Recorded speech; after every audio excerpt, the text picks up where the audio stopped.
So our final speaker is Thomas Seager, who's an associate professor of civil, environmental, and sustainable engineering at Arizona State University. And let's welcome Dr. Seager.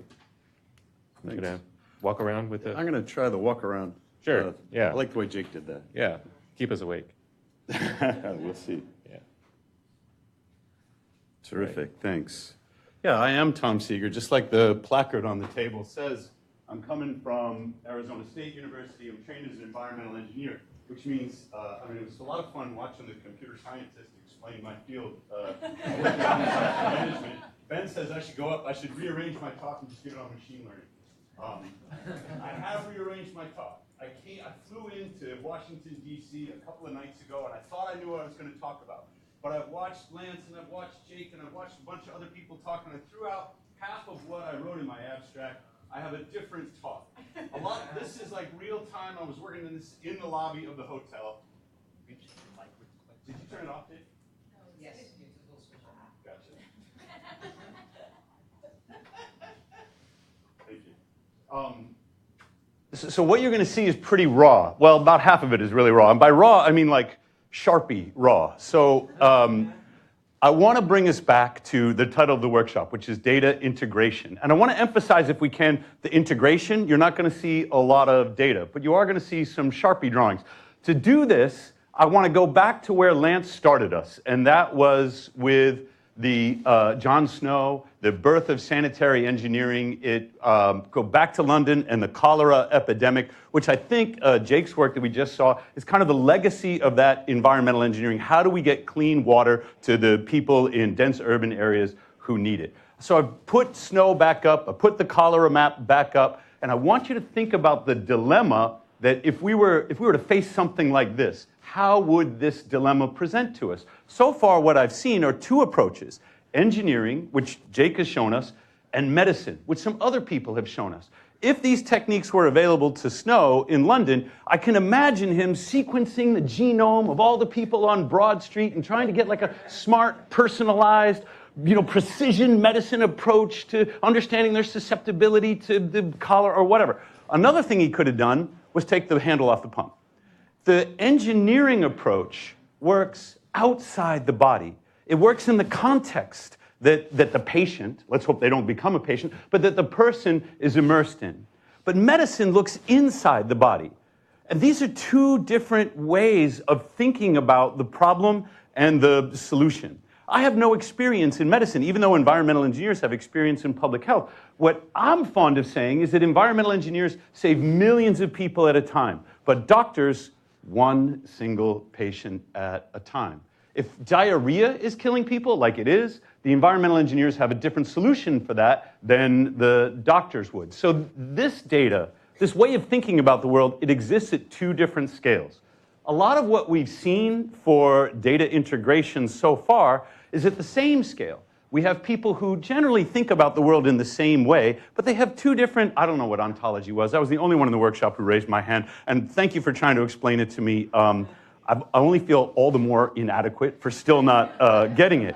But I can understand why two data sets wouldn't be able to talk to each other. You couldn't aggregate them, even if they were working at the same scale and working towards the same problem. They might be gathered by different people. They might be expressed in different ways that would make their integration complicated.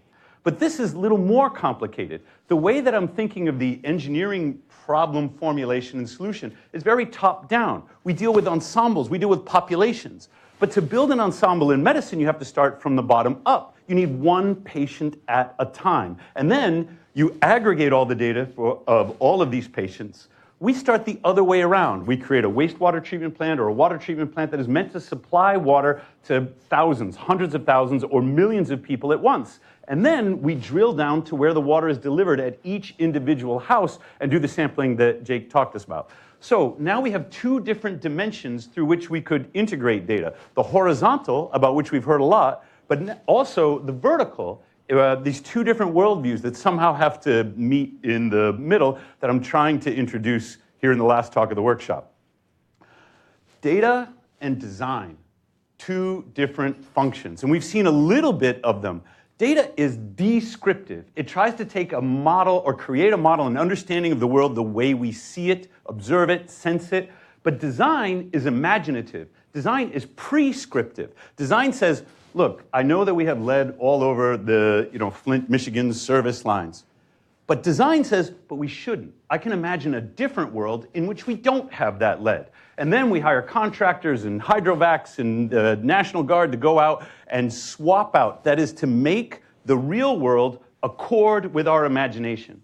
Engineering is a design discipline. There are other design disciplines, architecture or industrial design. And what that means is it is the engineer's job to imagine a different world and then impose their imagination upon the world to change it. That's very different than the scientists. Because the scientists are descriptive, there's never enough data for a scientist. But at some point, the engineer is like, enough about the world, because I'm just going to make a new world, and I don't need your data. You're going to have new data after I'm done with you. So data accords with science, but design accords with fiction. Every design that begins in our imagination is a fiction that we've invented. So I did a little animation here for you because I see engineering is the bridge between this oxymoron science fiction. It is the engineers that need to navigate between the world the way it is and the world the way they want it to be, operating under the physical constraints, using mathematics to create the models, and thus impose our will on the world to make it the way that we want. This separation between data and design, it used to be bright lines. So I've got up here the Red Book from 1983 that was produced by these august offices, the National Academies and the Research Council. And if you just look at the graphic, you don't have to read the graphic, just look at the visual metaphor that the graphic represents. Over on the left, we begin with research. This is the science. Over on the right, we have management. And they've drawn dashed lines between them to say, look, these are separate functions. Facts and values, description and prescription. And what's interesting is the arrows all go in one direction, from left to right. The mental model here is that you gather a bunch of facts, and then the facts inform what you're going to do in the world from this management standpoint. That was 1983. By 1996, this is the Orange Book. And the model in 1983 of this separation and this one-way flow of information, it begins to break down. In the Orange Book, Understanding Risk, I've highlighted this. Risk characterization should be a decision-driven activity. Well, that's kind of weird because in 1983, everything moved from left to right. But if it's going to be a decision-driven activity, decisions exist on the management side, which is on the right. Clearly, we have to have something move back towards the left. And the National Research Council publishes this book, and the committee is correcting the error that they made in 1983. And they say, look, make it decision-driven. And you think, oh, thank goodness, we just fixed that, and we're going to be all right. Except by 2009, this is, 13 years later, we have the same problem. Now, let's look at the visual metaphor. Things have become more complex. It's not just a linear flow from left to right anymore. We have a little more circular flow. We have some back and forth arrows. Again, we don't care what the words mean. We just say the mental model is changing to something more complex with these flows in it that indicate the information is supposed to be moving around the diagram in multiple directions. But the finding is research findings are rarely directly suitable for decision making, and they're making the same recommendation. We need better frameworks for decision making. And it's not just in this science and decisions model where we see changes. This is another figure, another visual metaphor from the same book, Science and Decisions. But at the same time, you'll notice everything goes into net benefit of information. Nothing comes out of the net benefit of information oval. So once you've determined the benefit, I suppose you're done. Same thing in nanotechnology. This is the same year, review of federal strategy for nanotech. And what did they find?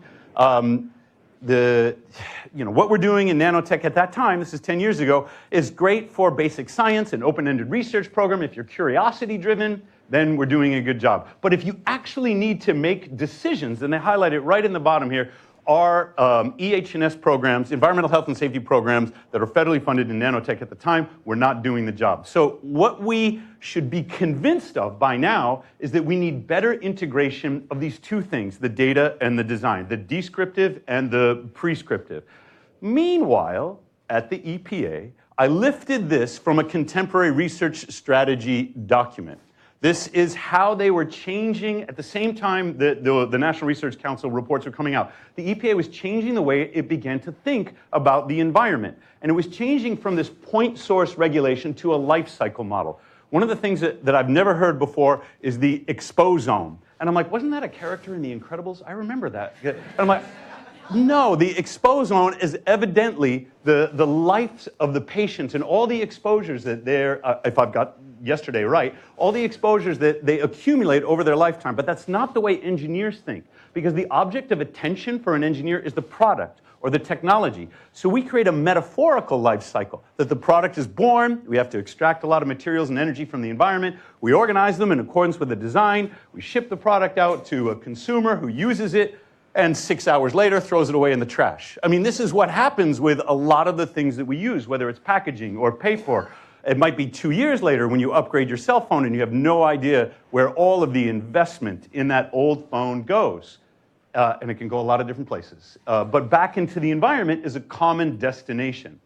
So we think about this material or this product life cycle, and the EPA was beginning to adopt a life cycle perspective in our relationship with the environment. What are all the environmental source terms that exist at each stage of the life cycle? How do the pollutants that are released back into the environment, what's the fate and transport? How do they create exposure? And exposure would be the kind of boundary between this engineering view, the context around the person, and the medical view, what's going on inside the person and how do they respond. So they published this document, which is our brief introduction to life cycle assessment. Life cycle assessment is the activity of accounting for all of these chemicals that are released to the environment as a consequence of producing, using, and disposing of a product. The difficulty with life cycle assessment is that the results look like this. This is a study of liquid detergent versus powder detergent. And the main difference is the amount of water that is in the bottle or in the box. You have to ship the water around. So if you desiccate the detergent and dry it out, that would reduce your shipping weight, and maybe that's more environmentally efficient. On the other hand, the way the chemical process for producing the detergent is there's a lot of water, and it has to be dried. It has to be dried using heat to make it a dry powder.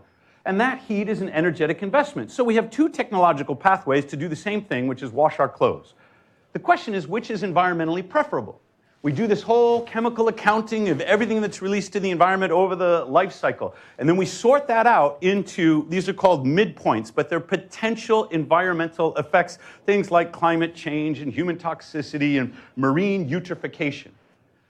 They are all incommensurate measures. We may not add fossil depletion with terrestrial ecotoxicity. So we need some way of comparing these alternatives to one another, and typically what they do is normalize each characterized inventory on each criterion. We get all of them go to 100%, and then we represent the alternative relative to whichever is the most impactful in that category. This is not the way that you inform people to make decisions. So we've proposed an alternative. I think I'm going to touch on this extremely lightly. Ben published this in Environmental Science and Technology, and there were a lot of other people who contributed to it that were working in our group at the time. We need to understand the technologies. In this case, it's laundry detergent, but it might be photovoltaics, it might be nanotechnology, it might be something else. We need to build the technology model so we understand the chemical releases. We need to understand, once those chemicals are in the environment, how do they find their way to the receptors, and what is the likely receptor response? We need to be able to interpret the trade-offs in a way that is easier to inform a decision than the bar graph that I just showed you. We need to get a handle on what happens to emerging technologies when they scale up. We're doing this in an anticipatory or a prospective way. And finally, we need to understand human values.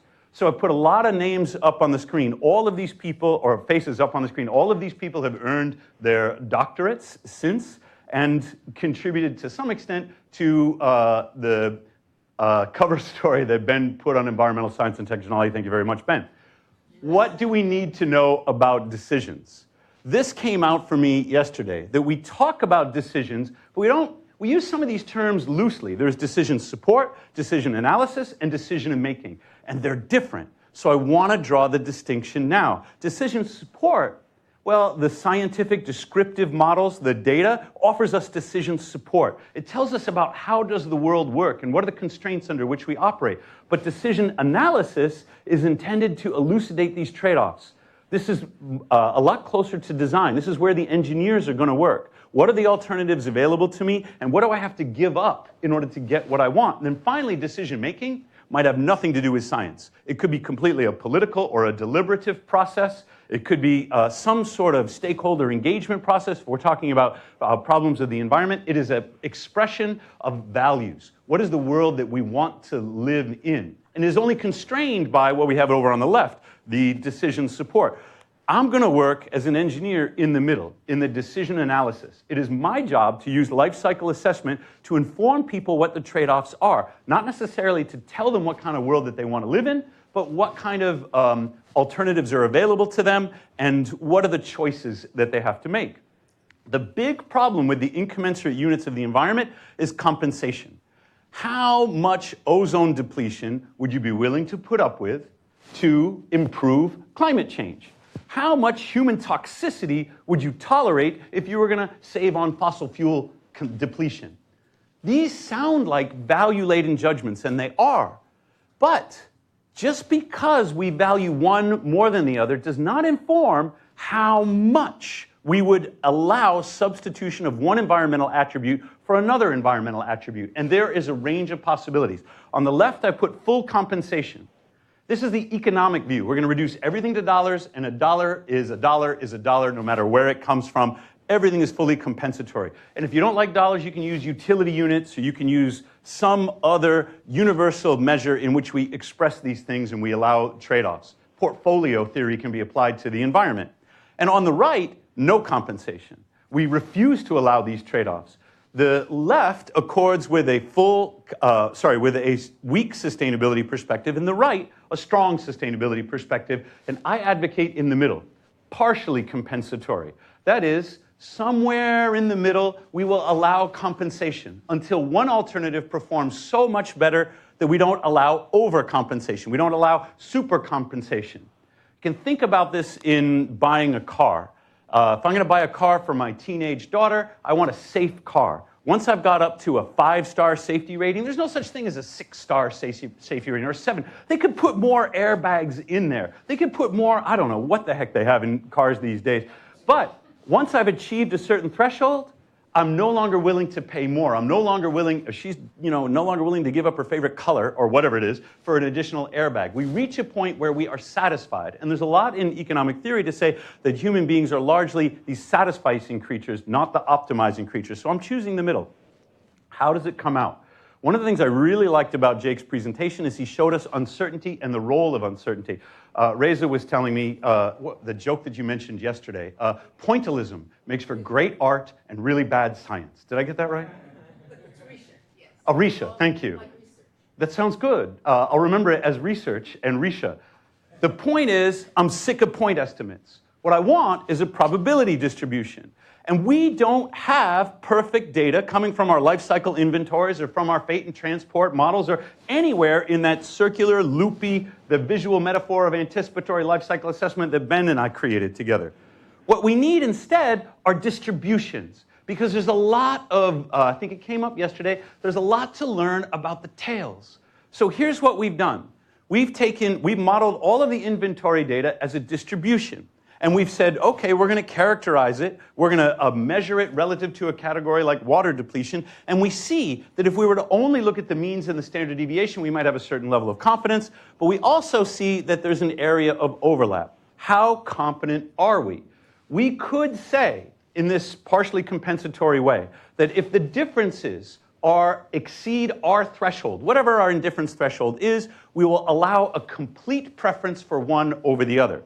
But if these two pseudo-bell curves were more overlapping, we might say we can't express a preference. We're uncertain about whether we would prefer powder over liquid. I'm going to show how this plays out in weights. One of the most uncertain aspects of this analysis are the stakeholder or decision maker weights.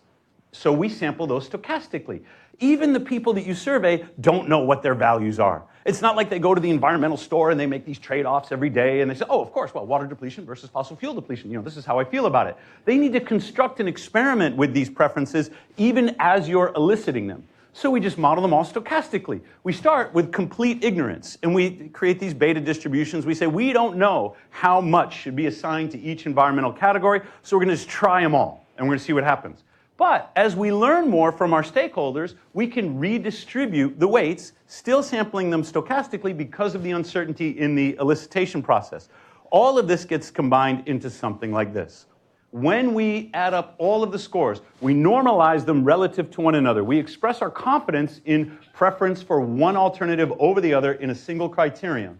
And then we accumulate these preferences in accordance with our stochastically sampled weights. And we run this 10,000 times. We get something like this. I said I didn't have a lot of data. This is all made up data. This is our hypothetical random sampled Monte Carlo data. But it's based upon the scientific wild-ass guesses that we put into our probability distributions.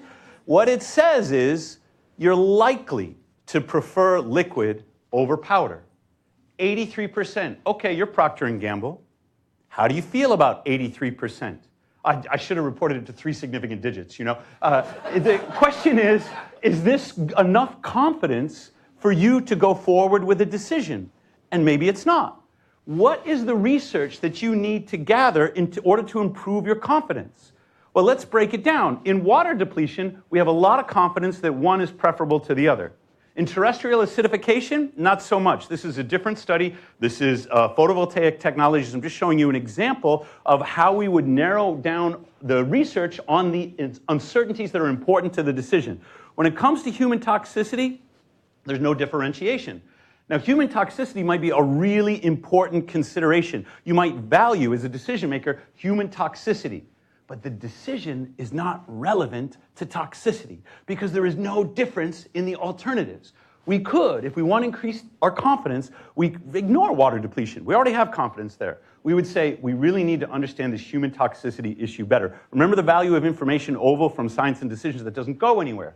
We're trying to say, here's what the value of a research program would be, and here's how it would improve our confidence in a specific decision. And that narrows us down. This is the decision-directed approach to understanding risk that they published in the Orange Book. And we're not done.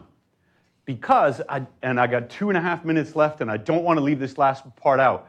Data is not information. Information is not knowledge, and knowledge is not meaning. When it gets over to the risk management, the prescriptive, when we talk about the deliberative processes from which real decisions actually emerge, this is a sense-making process that people must find meaningful. So the question is, how do people make sense of anything? But in particular, your complex and complicated science. And the answer is storytelling. So think of sense-making as the way people give meaning to whatever their experience with your data is. I think it was John who used this phrase, the visual narrative. When you present the data tells a story. And there's a lot of good evidence to say that people make sense of things by turning them into a story. And it might not be the way you make sense of things as a scientist, but the people that you're engaging with who do these management, who participate in this deliberative process, who are bringing their values, they're making sense of it in this way. So what are we going to do about that? In our opening talk, one of the reasons that I think Lance used snow is because snow is one of those stories that Tufte used in this classic book on data visualization. Tufte also looked at some of the data for the challengers. So these were decision-making contexts that engineers grapple with.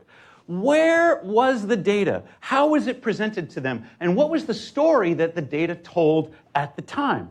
Once they've made sense of this data, and remember that they're working in unprecedented and uncertain circumstances, which they haven't, given where they were, they haven't sorted out for themselves.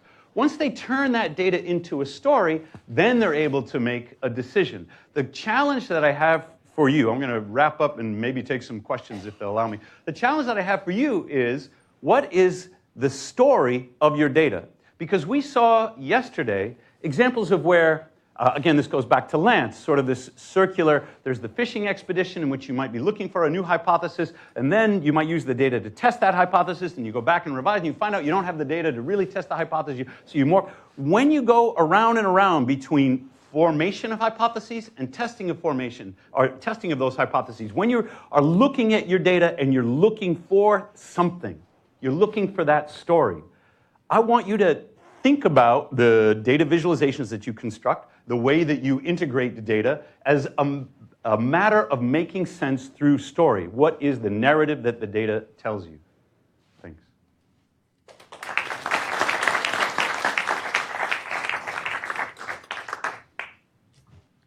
We can take a few questions before the panel discussion. Risha. Risha Putzrath, insert government employee disclaimer.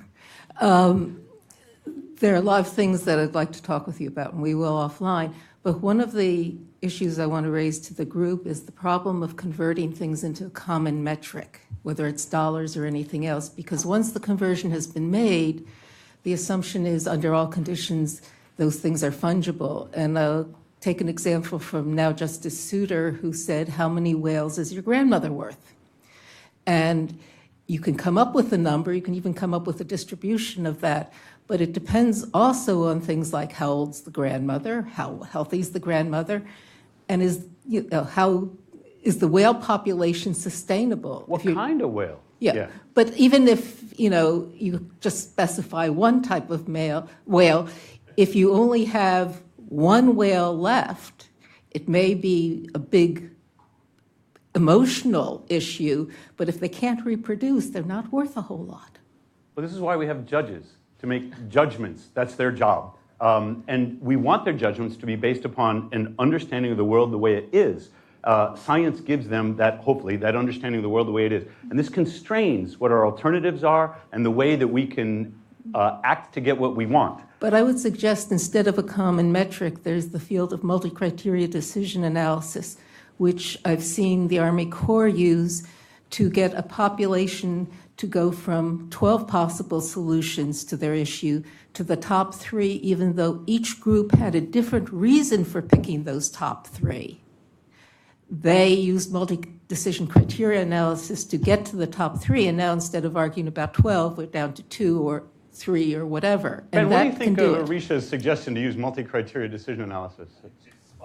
I would endorse that entirely. These are exactly the methods that we borrowed from to apply to lifecycle assessment. And there's some difficulties in the field of multi-criteria decision analysis. There are the highly utilitarian view that says we must be mathematically rational, and then there's the more practical view that says, no, people are not as rational in their real decision-making processes as the hyper-rational economists would want us to do. Well, it was the economist, Dr. Box, who said all models are wrong and some are useful. But they might be useful, yeah. Right. We take the view, when we have this multi-criteria problem, that preferences are constructed, or at least, I mean, they might be revealed, but that the preferences they're not some innate preference that we just have to sort of query the person right until it comes out. Preferences are constructed in context. And this insults a lot of hyper-rationalistic people. But there's some really, there's some really good phenomena. One of them is called, this is Valentina Prado told this story in her dissertation defense. It was the story of the second cheapest wine. You know, it was just Valentine's Day. You go to the restaurant, and a lot of guys are like, I don't know anything about wine. I personally know nothing about wine. But you don't want to be embarrassed in front of your date. So you're looking at the wine, and you're like, $120? I wasn't going to spend. And he's like, so what bottle of wine do you get that does not make you look cheap, but, but you would still kind of enjoy, it's the second cheapest wine. And if there was a cheaper wine, you would have ordered a different one. This is called a context effect. And everyone who runs a restaurant understands the context effect. So do car dealers. Dodge came out with this fantastic car that nobody bought called the Spider. And it was like some $150,000 two-seater roadster. And they put one in all of the high-end dealerships. And they didn't sell a single car. But look, if you're going in there for, I don't know what Dodge makes, you're going to get a Neon. And you're like, wow, $150,000 Spider, that's a really cool car. Yeah, your Neon costs $21,000. Oh, that's cheap compared to the Spider. Maybe you didn't want to spend that much. But as soon as they've given you a context that says cars are really expensive, you're driving a Dodge. This is what a Dodge looks like. They create a different decision context that people make a different decision out of. There's probably nobody. Oh, we do have another brave soul. Yeah, great talk. Thank you. I got to tell you honestly, though, you're the first engineer I've ever met who didn't like a point estimate. But clearly uncertainty and variability are two different things. And so how do you get your arms around variability? How do you get your arms around what you don't know across criteria of different values? Okay, let me see if I understand the question. You're saying, how do we disaggregate variability and uncertainty across different values? No. I'm trying to make a distinction between variability and uncertainty. And my question is, how do you get your arms around uncertainty for a given criterion and then be able to converse that across different criteria? Okay, I can tell you what we've done in this study. To me, variability is uncertainty until you have a variable. If there's some independent variable that allows you to make a prediction or allows you to change the probability distribution, then it's uncertainty. We'll start with uniform distributions that go very high to very low. We'll say we know nothing about this. And we'll run it kind of like Jake showed us. It could go from 5 to 80%. And we all had a good laugh because that's such a wide uncertainty. But there's a question. Does that uncertainty relate to our decision? Is it an important uncertainty? And at the Flint crisis at the time, the only reason it was important is because somebody wanted to know how much money they had to set aside to make the whole thing go away. Another way to go is to say it's between 5 and 80%, but the decision we make right now is we're going to increase our sampling. We're going to start a program, a Python script to try and determine which are the variables that would narrow that down, and we're going to invest in gathering more information that changes the probability distribution. And that doesn't change so much. What you do when you encounter an additional house doesn't matter what that particular uncertainty was. So the way we do it is we start with an extremely wide and uniform distribution for those things that we are wholly ignorant of. Then we decide, is that an important uncertainty in this decision? Scientifically, it might be incredibly interesting. I've been to so many CTAC conferences, and I think they're about to figure out how many buckyballs it takes to kill a fathead minnow. You know, like there are so many people. There's one poster after another that says if you shove this many buckyballs in, the minnow dies. That's not a decision-driven question, but it might be a curiosity-driven question. First, we say, is the uncertainty important? And if it is, then we try and change the uncertainty to variability. What are the independent variables that would allow us to change that probability distribution in response? I don't know if that is good for everyone, but in our model, we get away from the point estimates by doing all of the stochastic modeling. And we didn't used to be able to do that. Even 10 years ago, that was an expensive undertaking. Now I can do it on my Microsoft Surface. I hit that, go make a cup of coffee, I come back, and I've got 10,000 new Monte Carlo trials, and I can experiment with those. I'm going to take the moderator prerogative and follow up just on that with one question about how, in terms of the values and judgments, in terms of the satisficing versus versus the pure compensation and no compensation, how do you deal with the fact that we, as individuals in the population, have different values as to what level of satisficing we have or what value we placed on different things? And do you have any thoughts as to addressing the heterogeneity of values that we have? The cardinal sin of multi-criteria decision analysis, as far as I'm concerned, is averaging people out. It would be like taking Obama and Palin and saying, well, the average politician is this. I mean, it makes no sense. And I thought, Risa, was that you? You were about to applaud? Yeah, can I get an amen? Right.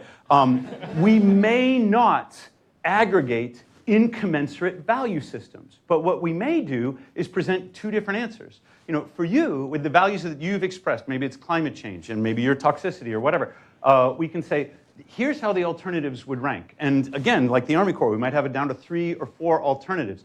We could find that the number 1 alternative for these 2 different cases is different. But we sometimes find that the number 2 alternative is the same.